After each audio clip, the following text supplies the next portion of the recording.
Imagine holding the power of a high-tech laboratory in the palm of your hand. This is not science fiction.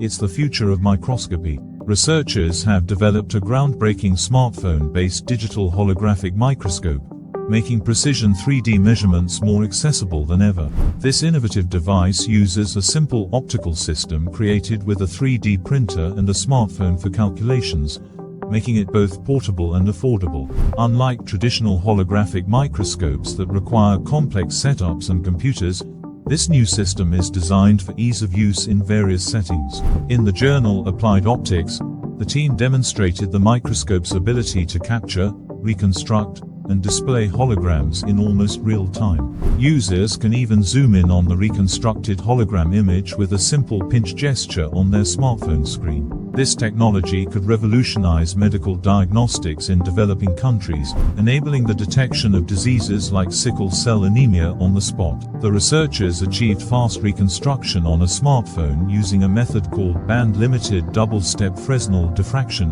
reducing data points for quicker results. They tested the system with known patterns and successfully observed intricate details, proving its effectiveness for educational and research purposes. As they look to the future, the team plans to enhance image quality using deep learning, making this portable microscope even more powerful. Stay tuned for the next leap in scientific discovery.